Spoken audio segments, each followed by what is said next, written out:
Je pense que la modification de la Constitution en elle-même n'est pas un problème là, mais est-ce que c'est le moment opportun pour parler de modification de la Constitution?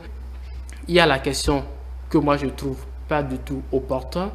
Il y a la RDC qui traverse une crise sécuritaire importante dans l'Est. Et puis Félix Tshisekedi, pour être réélu, a dû miser sur cet aspect de la chose en jouant son coup de poker qu'il allait déclarer la guerre au Rwanda au lendemain de son élection. Et donc, les Congolais attendent des solutions concrètes. L'inflation est à la hausse. Les questions d'infrastructures de base, l'électricité, l'eau, sont des situations qui gangrènent énormément la RDC aujourd'hui. Et ce que les Congolais attendent, c'est qu'on leur règle ces situations-là, mais que l'on ne se lance pas dans un débat, dans une préoccupation constitutionnelle. La situation que traverse la République démocratique du Congo aujourd'hui actuellement, si on suit le timing, est-ce que c'est de ce débat-là que les Congolais ont besoin?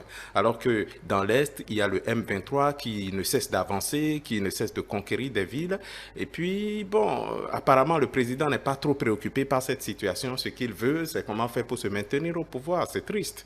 Vous savez, normalement, si je ne me trompe, hein, moi j'ai discuté avec certains Congolais qui m'ont dit qu'il y a des dispositions ou bien une disposition dans la Constitution congolaise qui dit qu'on ne peut pas parler de modification constitutionnelle si le pays, l'intégralité du pays n'est pas garantie, si il y a état d'urgence ou bien le pays est en situation de guerre, on ne peut pas parler de modification constitutionnelle. Alors que vous savez que dans l'Est actuellement, le pays est sous état d'urgence depuis des années, on renouvelle, mais on ne trouve aucune solution.